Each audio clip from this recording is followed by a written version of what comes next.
बिस्मिल्लाहिर्रहमानिर्रहीम। अस्सलाम वालेकुम फ्रेंड्स, मेरा नाम फ़हीम है और उम्मीद करता हूँ कि आप लोग ठीक होंगे।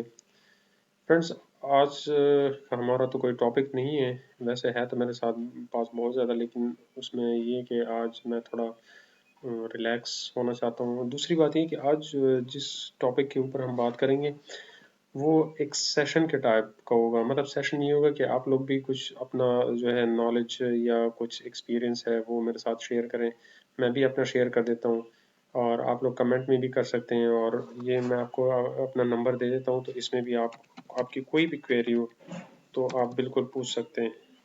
ठीक है, तो ये मेरा नंबर है, ये स्क्रीन पे मैंने टाइप कर दिए है। ठीक है, और बहुत सारे फ्रेंड्स या जो व्यूवर्स हैं वो मेरे साथ रब्ता कर रहे हैं और उनको बहुत सारे प्रॉब्लम्स आ रहे हैं।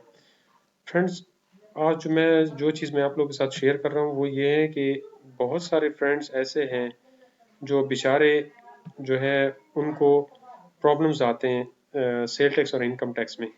क्या प्रॉब्लम्स आते हैं?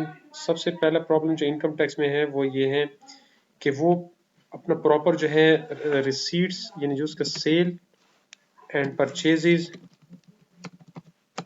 जो उसकी परचेजेस हैं, फिर इसके बाद ग्रॉस प्रॉफिट है, फिर प्रॉफिट बिफोर टैक्स जो है, और इसके बाद नेट इनकम जो है, उसको वो प्रॉपर तरीके से मतलब वो उसका रिकॉर्ड नहीं रखते।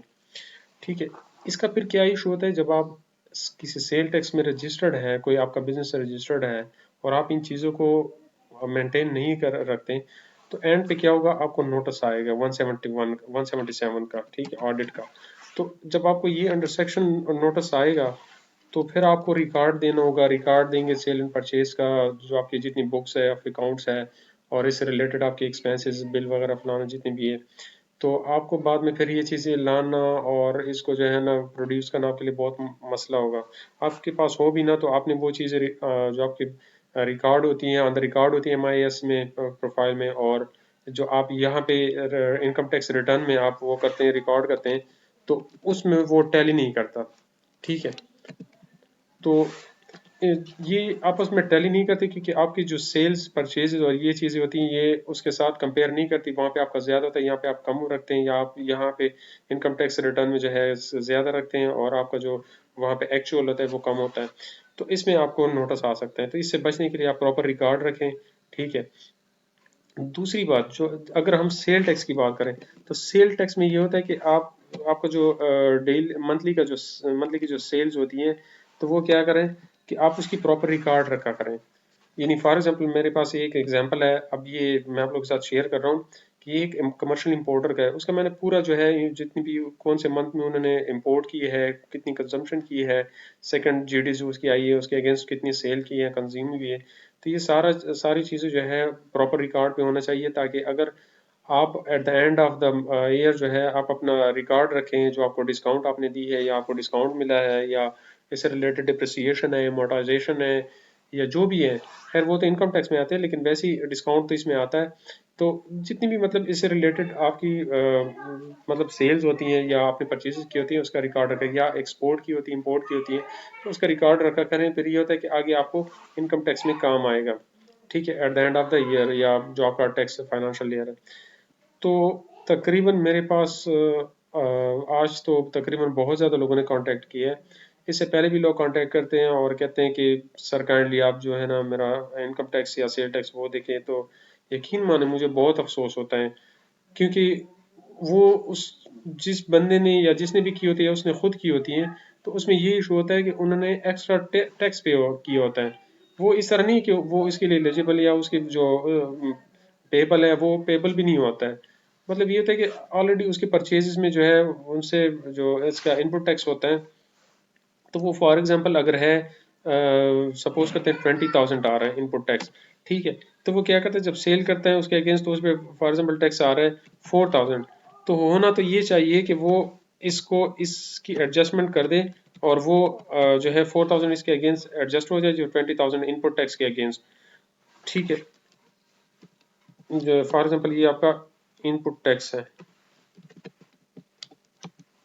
और ये आपका आउटपुट टैक्स है। ठीक है, तो क्या करते हैं लोग, इसका इनवॉइस बना लेते हैं, ये 4000 का वो पे कर देते हैं। ठीक है, उसका ऑलरेडी 20,000 पड़ा ही है, तो उसको 4000 पे करने की ज़रूरत ही क्या है। तो उसका अगले मंथ में 16,000 और भी रह जाती है। ये मैं वैसे एग्जांपल दी है मैंने, लेकिन कुछ लोग की तो बहुत ज़्यादा भी होते हैं। अब ये पिछले मंथ की बात है कि जो फ्रेंड है या जो व्यूवर है, उन्होंने मुझे फ़ोन किया है कि आप काइंडली ज़रा एक बार ओवरव्यू कर दें इसको। तो उन्होंने पासवर्ड दिए, यूज़र आईडी दी, और मैंने क्या किया, मैंने उसको चेक किए, तो वो बेचारा हर मंथ 20 से 30,000 वो एक्स्ट्रा पे कर रहा है गवर्नमेंट को। और जब मैंने चेक किए तो उसका बहुत सारा वो जमा हुआ था। और ये अच्छा, ये एक बात याद रखें कि हर 6 माह बाद के बाद जो है आपका जो कैरी फॉरवर्ड होता है, तो वो आपका जो 6 मंथ का पुराना हो जाता है, तो वो आपका ख़त्म होता जाता है। तो कोशिश किया करें कि हर मंथ में जो है एडजस्ट किया करें और अगले मंथ में लेके आए, कैरी फॉरवर्ड कर दिया जाए करें, ताकि ये इससे आप बेनिफिट ले सकें। ठीक है, तो इनकम टैक्स का ये नुकसान होता है कि अगर आप प्रॉपर तरीके से इसका जो रिकॉर्ड नहीं रखते, और सेल टैक्स का आपको ये नुकसान हो सकता है। इसके अलावा और भी बहुत ज़्यादा, लेकिन वो थोड़े टेक्निकल वो है, तो उसकी मतलब समझ आना थोड़ा मुश्किल है। लेकिन ये जो बेसिक पॉइंट्स है, ये जो बेसिक चीज़ें, इसको आप लोग समझा करें। ठीक है, या तो फिर ऐसे कंसल्टेंट से आप सर्विसेज लिया करें, ताकि उसको प्रॉपर पता भी हो उसको इन चीज़ों का, और आपको फैसिलिटेट कर सकते। ठीक है, इतना तो अब इससे तो अच्छा है कि खुद ही अपना वो नील ही कर दे, क्योंकि कम से कम ये तो नहीं होगा ना। लेकिन नील तो फिर भी इसके उसमें नहीं हो सकता है, क्योंकि आप पेबल टैक्स बनता है। तो फ्रेंड्स, आपसे मतलब रिक्वेस्ट है, समझिए या जो भी समझिए, कि आप अपने प्रॉपर जो है वो फुल रिकॉर्ड रखा करें, इनकम टैक्स का भी हो, सेल टैक्स का भी हो, अपने एक्सेल शीट में रखा करें, ताकि आपको पता चले। अगर फॉर एग्जांपल आपको एक चीज़ का पता नहीं है, इतना तो आपको पता होना चाहिए ना, कि फॉर एग्जांपल इस मंथ की मैंने टोटल सेल कितनी की है। सेल फॉर एग्जांपल आपकी टोटल भी 1 लाख की, 1 लाख की टोटल सेल है, और उस पर आपने कितना टैक्स दिया है, आपने 17,000 दिया है। तो इतना तो आपको पता होना चाहिए कि आपका ये जो टोटल है, ये 1,17,000 बन रहा है। ठीक है, तो 1,17,000 है, तो इसमें आपने जब ये टैक्स दिया है, और आपने क्या की, परचेजिंग की है, तो जब परचेजिंग आपने की है, तो फॉर एग्जांपल आपने 2 लाख की है, और इस पे आपने 34,000 दिए, तो ये 2,34,000 आ रहा है टोटल।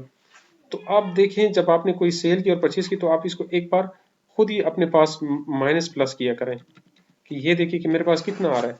अब जो जितनी आपने परचेजेस की, उस पर आपने 34,000 दिया, 17,000 आपने सेल पे दिया, तो आपका 17,000 रिमेनिंग है। तो ये आपको अगले मंथ के लिए ये रिमेनिंग हो जाएगा। ठीक है, तो इस बात का आप लोग खुद भी ख्याल रखा करें, अपने कंसल्टेंट से भी कहें कि ये चीज़ें हमें प्रॉपर करके दिया करें। ये बहुत सारे लोगों को, जो व्यूवर्स हैं, जो फ्रेंड्स हैं, मतलब जो टैक्स का काम करते हैं या बिजनेस चला रहे हैं, तो उन बेचारों को ये प्रॉब्लम बहुत ज़्यादा आ रहा है। तो ये आज की जो वीडियो थी, ये स्पेशल इसके बारे में मैंने बनाई थी, और ये बहुत सारे बेचारों का ये मसला आ रहा है। तो इस प्रॉब्लम को सॉल्व करें, और अपने पास इसका प्रॉपर रिकॉर्ड रखा करें, ताकि आपको भी पता हो, और आपका जो कंसल्टेंट या जो भी आपको, उसको भी, उसे भी रिकॉर्ड लेने, तो उसके पास भी इस तरह का प्रॉपर रिकॉर्ड हो, ताकि आप इसको इसका प्रॉफिट एंड लॉस या जो बैलेंस शीट है वो आप अपना मेंटेन कर सकें। ठीक है फ्रेंड्स, और एक और बात है, ज़रूरी नहीं कि हर बंदा फाइनेंस करे तो उसको इन बैलेंस शीट और जो प्रॉफिट एंड लॉस अकाउंट्स है, ट्रायल बैलेंस है, या मतलब जो लेजर है, इसके बारे में पता हो। ये आम कोई भी बंदा हो जिसने थोड़ा सा मतलब उनको इल्म हो, नॉलेज हो, जो प्लस माइनस का, या मतलब थोड़ी सी तो किसी ने तो मैथमेटिक्स पढ़ा होगा ना लाजमी, तो उनको इतना तो आता होगा कि इतना मेरे पास आया है और इतना गया है, मतलब ये परचेजेस है, ये सेल्स है, तो ये इसमें से माइनस करूंगा तो ये इतना आएगा। तो आप जब इतना थोड़ा बहुत रिकॉर्ड रखेंगे, तो इंशाल्लाह एक टाइम आएगा कि आपको इन चीज़ों का बहुत नॉलेज हो जाएगा, आप इसमें आगे जाएंगे। ठीक है फ्रेंड, तो यहाँ तक किसी को भी कोई क्वेरी हो, कोई क्वेश्चन हो, तो आप बिल्कुल पूछें, कॉल भी कर सकते हैं, मैंने ओपन वो दिए हुए हैं। लेकिन एक बात का ख्याल रखें कि मुझे ऑफिस टाइम में थोड़ा मतलब मैं बिजी होता हूँ, मुझे काम शाम होते हैं 9 to 5 या 4 PM। तो इसके बाद आप बेशक मैसेज करें, वॉइस मैसेज करें, तो वो मेरे लिए बहुत ठीक होता है, मैं उसको बार बार सुनता हूँ। क्योंकि कभी कभार ये होता है कि कोई आपसे मतलब प्रॉपर आप डिलीवर नहीं कर सके, तो मैं उसको बार बार इसलिए सुनता हूँ ताकि मुझे उस बात को मैं समझ जाऊँ। जब मुझे समझ आ जाती है, तो मैं इंशाल्लाह आप लोग को उसका प्रॉपरली जवाब दूंगा। ठीक है फ्रेंड्स, तो यहाँ तक कोई भी क्वेश्चन हो, कोई भी क्वेरी हो, आप बिल्कुल पूछ सकते हैं। इंशाल्लाह नेक्स्ट वीडियो में फिर हाजिर होंगे। इजाज़त दीजिएगा। अल्लाह हाफिज़।